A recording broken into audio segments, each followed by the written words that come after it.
우리 오늘 함께 말씀을 보겠습니다. 에베소서 3장 14절부터 21절까지 말씀입니다. 에베소서 3장 14절부터 21절까지 말씀, 저와 여러분 교독으로 읽도록 하겠습니다. 이러므로 내가 하늘과 땅에 있는 각 족속에게 이름을 주신 아버지 앞에 무릎을 꿇고 비노니 그의 영광의 풍성함을 따라 그의 성령으로 말미암아 너희 속사람을 능력으로 강건하게 하시오며 믿음으로 말미암아 그리스도께서 너희 마음에 계시게 하시옵고 너희가 사랑 가운데서 뿌리가 박히고 터가 굳어져서 능히 모든 성도와 함께 지식에 넘치는 그리스도의 사랑을 알고 그 너비와 길이와 높이와 깊이가 어떠함을 깨달아 하나님의 모든 충만하신 것으로 너희에게 충만하게 하시기를 구하노라. 우리 가운데에서 역사하시는 능력대로 우리가 구하거나 생각하는 모든 것에 더 넘치도록 능히 하실 이에게 교회 안에서와 그리스도 예수 안에서 영광이 대대로 영원 무궁하기를 원하노라. 아멘. 네, 오늘 바울의 기도와 영광송이라는 제목으로 주어진 본문을 가지고 하나님의 은혜를 구하는 시간을 갖겠습니다. 오늘 본문은 이제 에베소서에 나타난 바울의 두 번째 기도입니다. 첫 번째 기도는 에베소서 1장 15절부터 23절로 우리가 한 달 전쯤에 바울의 감사와 기도라는 제목으로 주일 설교에서 이 부분을 첫 번째 기도를 다룬 적이 있습니다. 오늘 본문은 이제 에베소서에 나타난 바울의 두 번째 기도인데, 에베소 교회의 성도들을 위해 바울이 하나님 앞에 기도하는 것입니다. 여기 보니까 간구의 내용이 이제 두 가지로 핵심적으로 정리를 할 수 있습니다. 우리가 기도 생활에서 이제 기도 생활을 다 성도로서 하고 계신데, 기도의 시간이나 기도의 횟수도 참 중요하지만 그것 못지않게 기도의 내용 또한 매우 중요하다고 할 수 있습니다. 잘못된 간구로 끈질기게 잘못된 내용으로 하나님께 매달리는 것보다 하나님께 괴로움을 드리는 것이 없을 것입니다. 마치 어린 자녀들이 부모님께 엉뚱한 걸 가지고 계속 요구할 때 괴로운 것과 같습니다. 그래서 바른 내용으로 올바르게 기도하는 것이 참 무엇보다 중요하다고 할 수 있습니다. 바울이 알려주는 기도를 이제 주중에 살펴보면서 먼저 저 자신이 참 말씀을 알아가는 기쁨을 경험했습니다. 그래서 우리 성도님들께 빨리 좀 알려드리고 싶은 생각이 들었습니다. 우리가 서로를 위해 많이 기도하지만 많은 경우 그 기도는 당면한 문제를 이제 해결해 달라는 간청이거나 필요를 채워달라는 기도, 이런 기도가 많습니다. 또 자녀가 복을 받고 또 시험에 합격을 하고 사업이 잘 되고 그리고 건강하게 해달라는 이런 기도가 이제 있습니다. 이런 우리에게 바울이 전하는 이 기도의 내용은 참 매우 신선하면서도 또 본질적이고 성경적입니다. 성도가 서로를 위해 기도해 주는 것, 그것이 가장 큰 힘이지 않습니까? 그런데 무엇을 기도해야 할지 우리가 바르게 배우게 된다면 오늘부터 저와 여러분의 기도가 참 많이 달라지게 될 것입니다. 자, 그렇다면 바울의 기도의 이 두 가지 간구가 무엇일까요?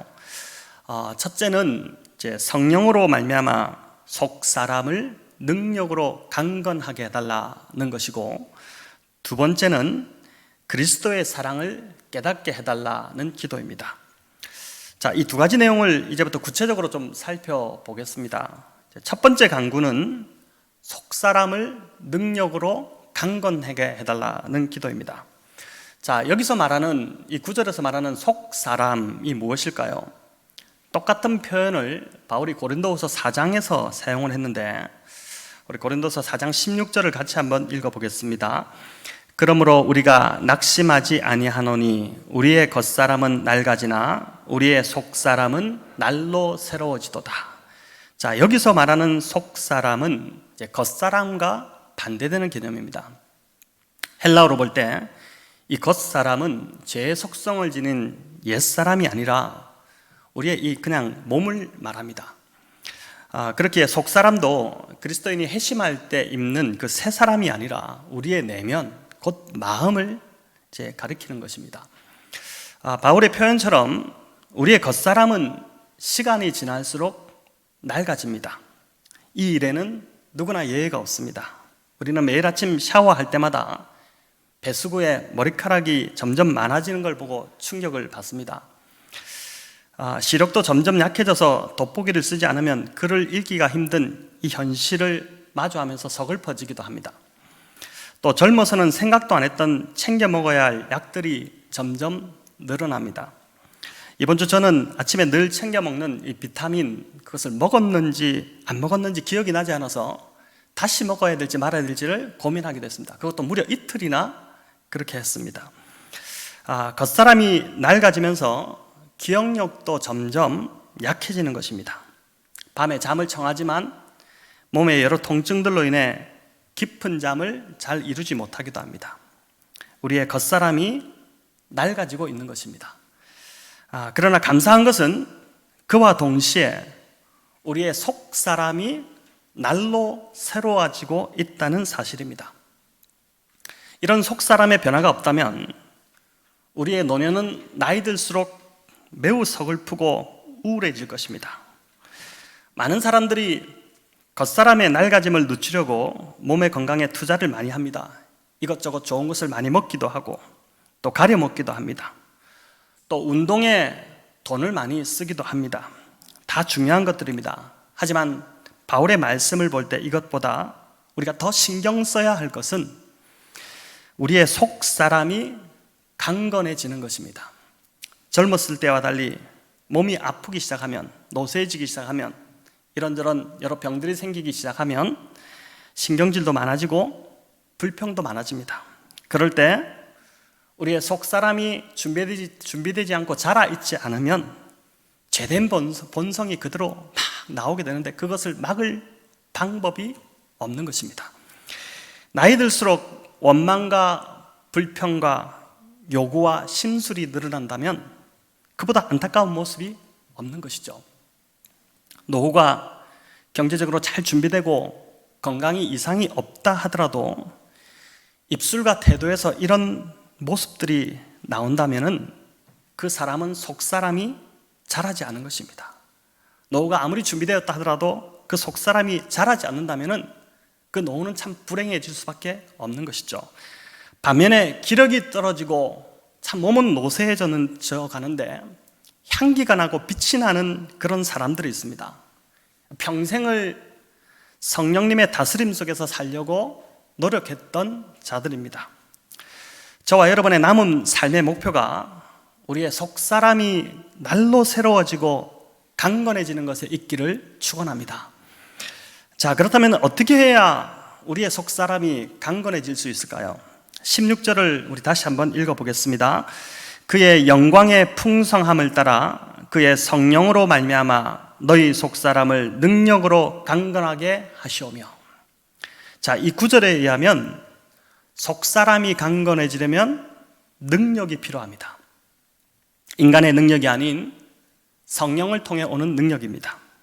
내 힘이 아닌 성령이 주시는 그 힘으로 우리의 속사람이 강건해집니다. 신앙생활을 하면서 성령의 능력을 구하는 기도를 한 번쯤은 다 해보셨을 것입니다. 기도원에 가면 능력을 달라고 기도하는 분들이 참 많이 있습니다. 중요한 것은 무슨 능력을 구하느냐, 또 어디에 쓰려고 능력을 구하느냐가 중요한 것이죠. 16절에 능력이라는 단어와 대비되는 단어가 17절에 나오는데 사랑이라는 단어입니다. 역사가 증명하듯이 이 능력과 사랑, 참 이게 대비가 되는데 힘을 향한 사랑은, 능력을 향한 사랑은 수많은 사람들에게 불행을 가져다 주었습니다. 하지만 사랑의 힘은 사람을 살리는 능력이 되었습니다. 대표적인 것이 하나님의 사랑이 죄와 허물로 죽은 인간을 살리는 능력으로 작용한 것이죠. 능력을 사랑하는 사람은 결코 이제 속사람이 강건해질 수 없습니다. 우리는 많은 경우 참 이 능력, 이것을 자꾸 추구하려고 하는데 우리의 속사람은 결코 자랄 수 없는 것이죠. 반면에 사랑할 수 있는 힘, 그 능력을 구하는 자, 그 자가 바로 속사람이 강건해지는 사람이라고 할 수 있는 것이죠. 우리가 진짜 추구해야 할 능력, 그것은 바로 우리의 속 사람이 변화되는 능력이고 우리의 속 사람이 성령의 능력으로 강건해지는 그 능력입니다.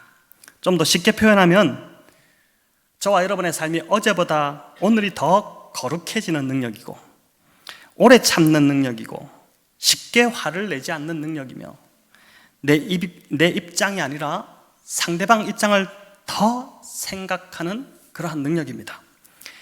악이 아닌 선을 선택하는 능력이고 정직하게 말하는 능력이고 더 겸손해지는 능력이고 감사가 훈련이 자꾸 되어서 감사가 계속 나오는 능력이고 그리스도를 점점 더 닮아가는 능력입니다. 여러분, 이게 어디 쉬운 일이겠습니까? 매일 우리가 이 전쟁에서 이제 실패하고 넘어지고 있지 않습니까? 그래서 바울은 에베소 성도들의 이 속 사람이 성령의 능력으로 강건해지도록 기도하고 있는 것입니다. 상담가이자 신학자인 폴 트르니에가 이제 한 분으로부터 위선이 무엇입니까? 라는 이 질문을 받게 되었는데 그때 이분이 매우 간단하고도 아주 인상적인 대답을 했다고 합니다. 위선은 바로 나입니다. 위선은 나입니다. 나. 아주 참 명답을 한 것이죠. 늘 실패하는 우리 자신의 모습을 그대로 인정하면서 하나님께 내 속사람을 변화시켜 달라고 부르짖는 자, 그것을 위해서 성령의 능력을 구하는 자, 그 사람이 변화될 수 있는 사람이고 17절에 그런 사람 안에 뭐라고 하냐면은 그리스도께서 거하실 것이다 라고 약속하고 있습니다. 우리 17절을 같이 읽습니다. 믿음으로 말미암아 그리스도께서 너희 마음에 계시게 하시었고, 믿음으로 말미암아 그리스도께서 너희 마음에 계시게 하셨고, 우리가 예수 그리스도를 구주로 믿고 영접하는 순간 우리 안에 주님께서 들어오십니다. 중요한 건 잠시 들리는 그런 손님이 아니라 주인으로 계셔야지 변화가 일어난다는 것입니다. 내가 주인이면 집을 안 고쳐도 관계없습니다. 오히려 지금 누추한 이 집이 더 익숙하고 편할 수 있습니다. 하지만 주님이 주인으로 내 안에 들어오시면 결코 편할 수가 없습니다. 주님이 원하시는 대로 바꾸셔야 합니다. 그러니까 주인장 마음대로 다 뜯어 고쳐야 되죠. 그래야지 살 수 있지 않습니까? 그분이 사시는 것이기 때문에. 여기 그리스도께서 너희 마음에 계시게 하셨고 한데, 이 계시다는 헬라어 단어가 이제 두 가지가 있습니다. 하나는 일시적인 거주를 나타내는 단어가 있고, 또 한 가지는 영구적인 거주를 나타내는 단어가 있습니다. 여기서는 영구적인 거주를 나타내는 단어를 사용하고 있습니다. 그러니 주님께서 이제 영원히 우리 안에 들어오셔서 떠나지 않으신다는 것입니다. 주님이 나가지 않으신다는 것입니다. 여러분, 주님이 안 나가시면 우리가 바뀔 수밖에 없습니다. 쓸데없는 소모전 해봐야 나만 손해입니다. 빨리 주님 앞에 무릎 꿇고 우리 자신을 변화시켜 나가는 것, 그것이 이제 우리가 살아갈 수 있는 길인 것이죠. 요즘 집에 대한 프로그램이 참 대세입니다. 다 허물어져 가는 집을 싸게 구입해서 새롭게 리모델링을 이제 하는데, 이전과 이후에 달라지는 모습은 참 놀라울 정도입니다. 우리의 이전 속사람은 예수님이 도저히 거하실 수 없는 집이었습니다. 그런데 그 집에 주님이 들어오셨습니다. 내가 생각해도 그 상태로는 주님이 사실 수가 없습니다. 그러면 어떻게 하겠습니까? 집을 뜯어 고쳐야죠. 속사람을 뜯어 고쳐야 합니다.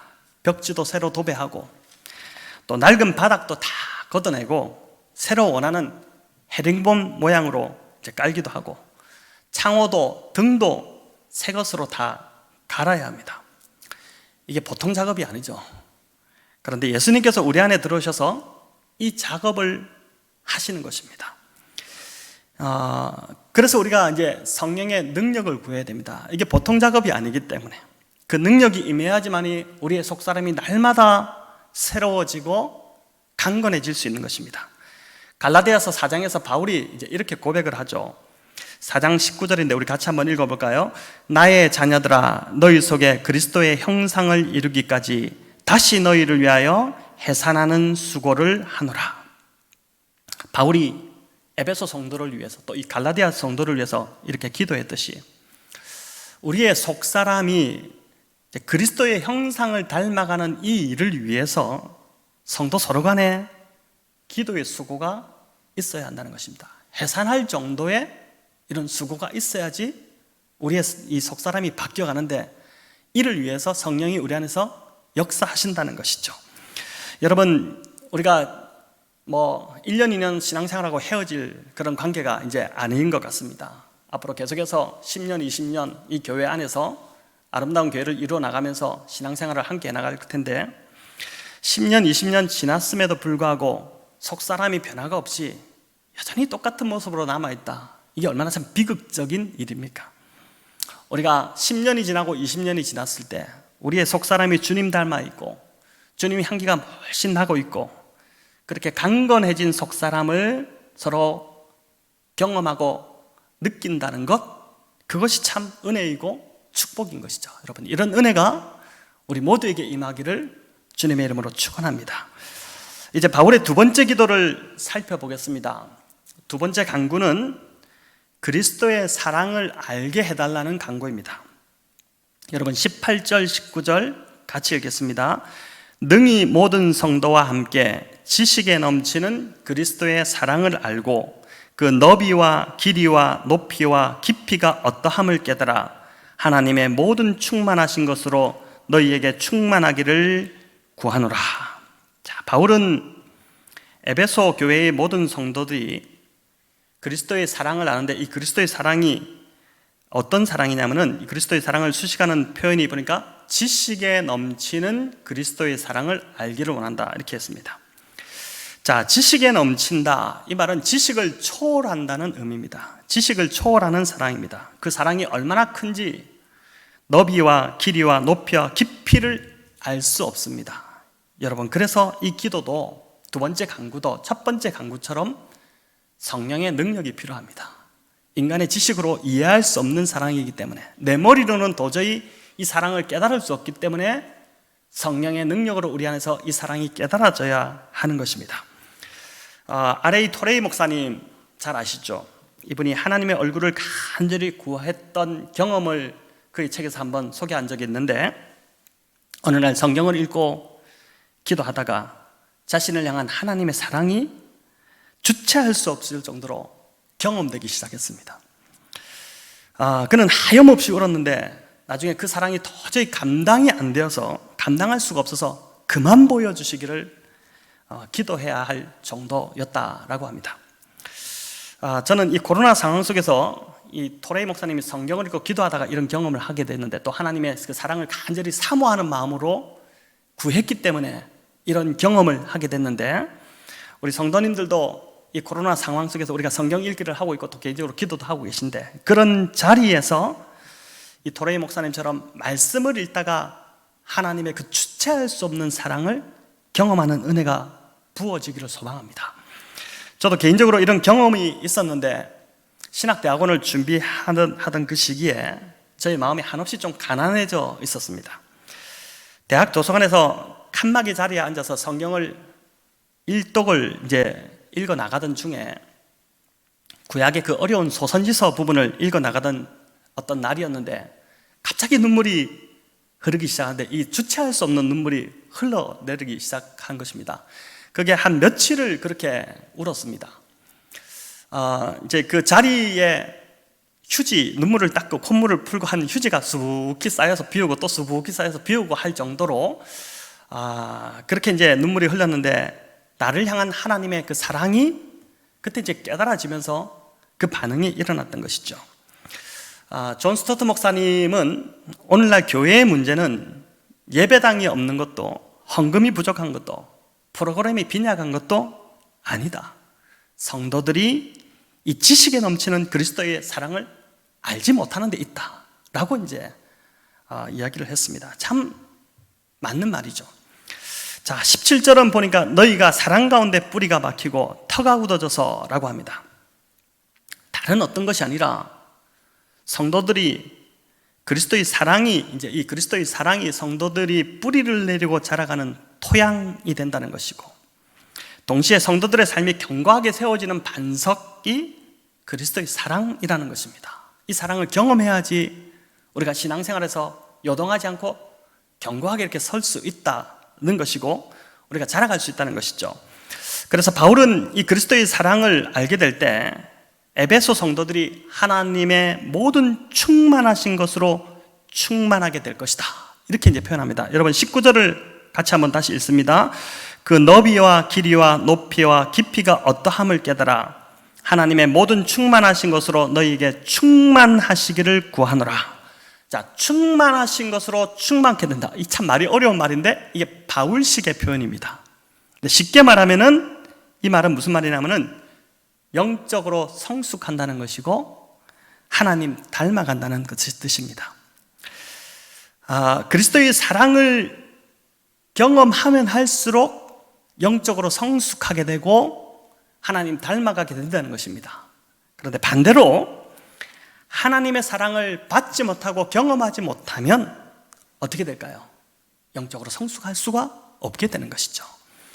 여러분 신학자 D.A. 카슨이 이제 그의 책에서 한 예화를 통해서 이 부분을 구체적으로 좀 설명하고 있는데 예화를 인용하면 이런 내용입니다.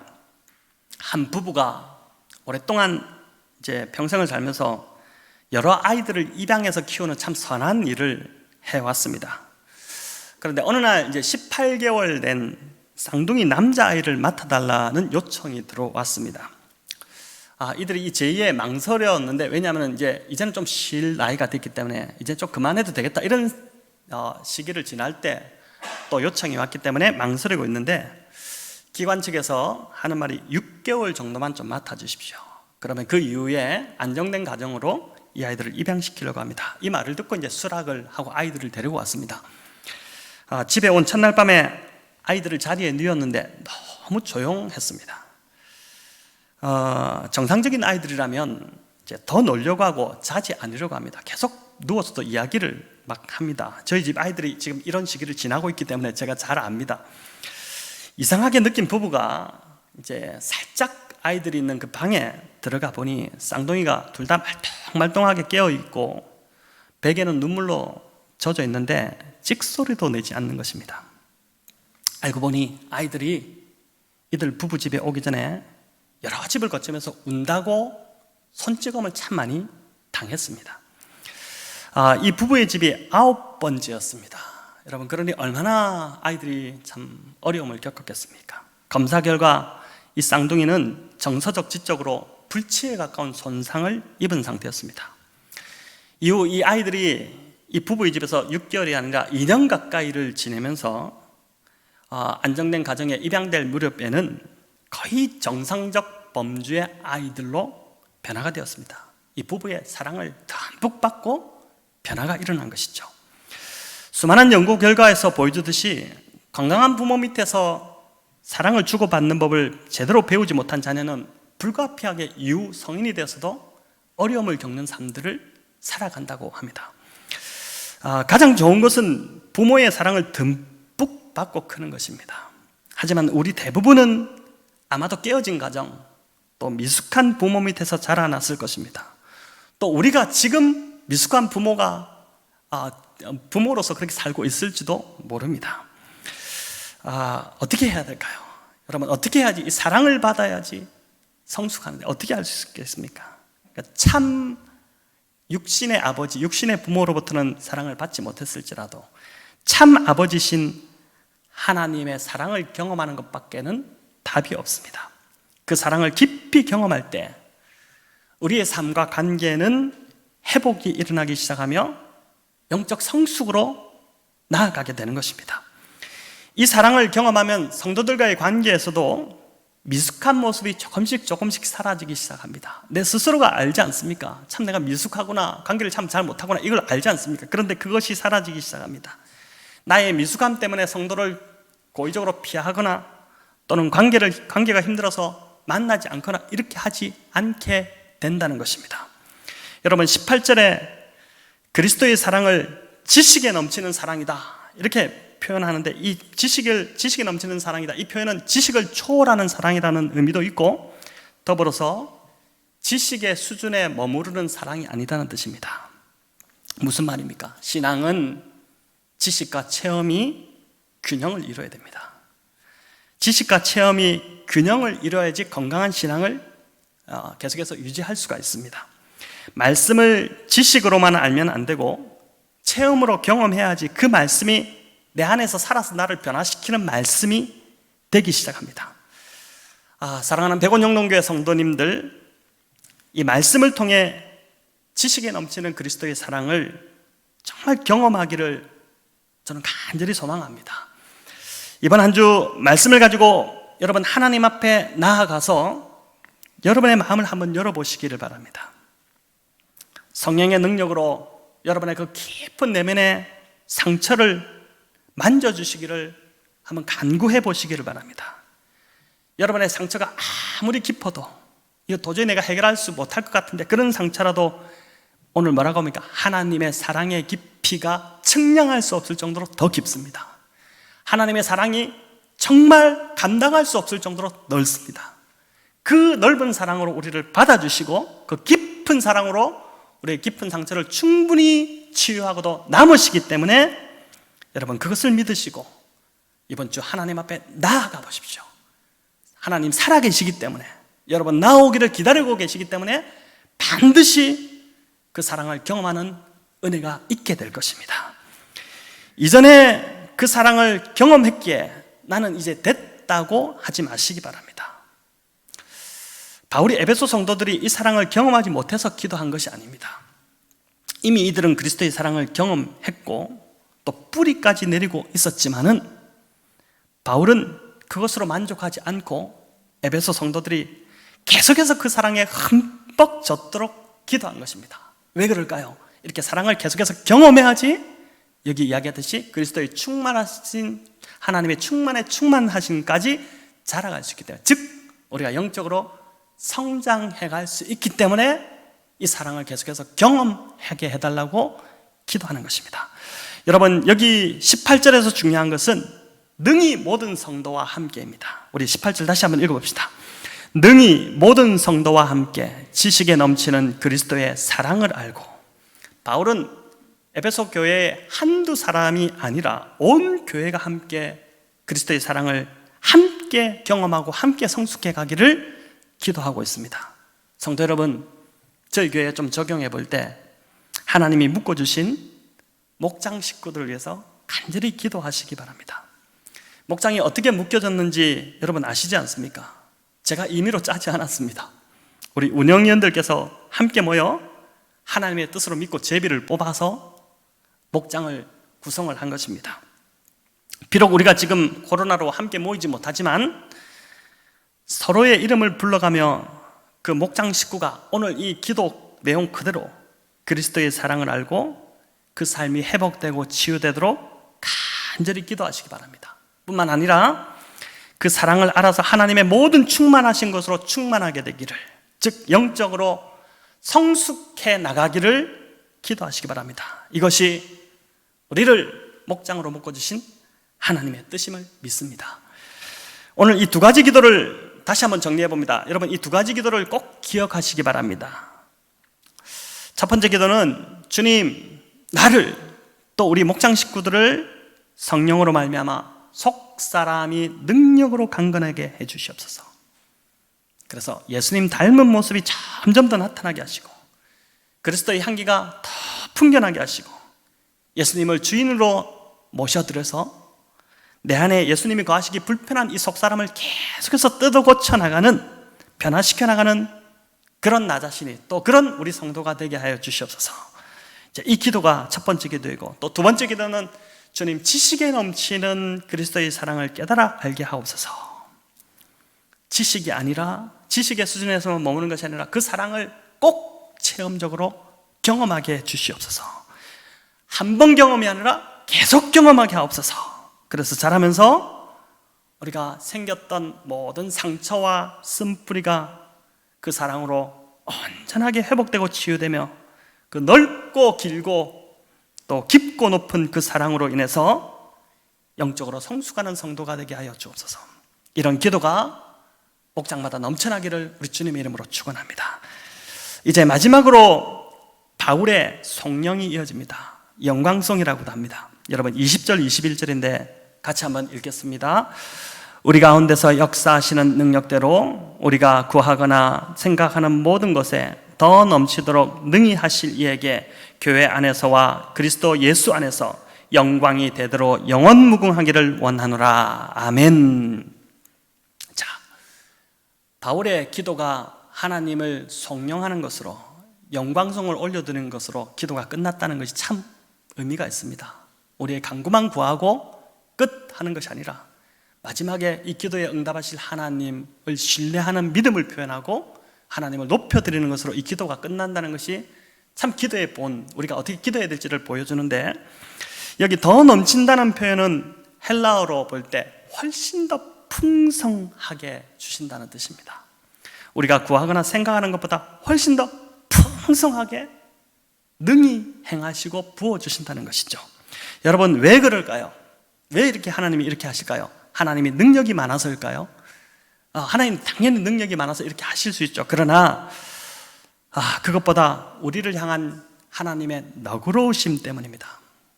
하나님 절대 인색하지 않으십니다.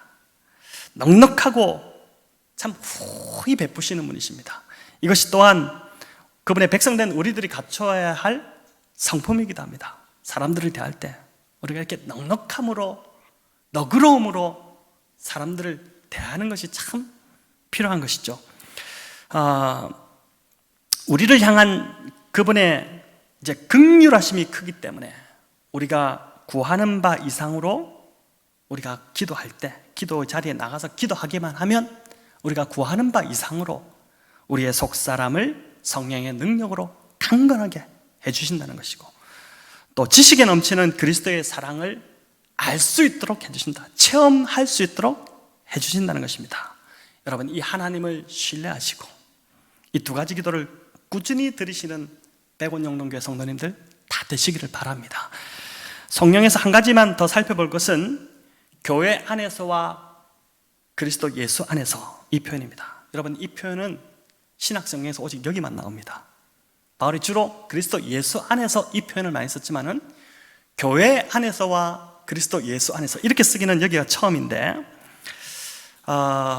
이 말은 교회와 예수 그리스도를 분리해서 생각할 수 없다는 것입니다. 당연한 소리죠. 교회가 예수 그리스도의 몸이기 때문에 이걸 어떻게 분리합니까? 분리하면 죽는데, 하나님께서 교회를 통해 또 그리스도 예수를 통해 영광을 받으십니다. 교회를 통해 영광 받으신다는 것, 이게 얼마나 참 놀랍습니까? 그래서 교회가 행하는 모든 일들이 하나님께 영광이 되는 그러한 일들이 되게 해야 됩니다. 교회에서 이루어지는 모든 결정들, 또 실행하는 모든 일들이 그리스도가 높임을 받는 결정이 되고 높임을 받는 사역이 되어야 한다는 것입니다. 사람이 높아지면은 안 되는 것입니다. 우리는 창세기 3장에서 인간이 어떻게 타락했는지를 이미 배웠고 잘 알고 있습니다.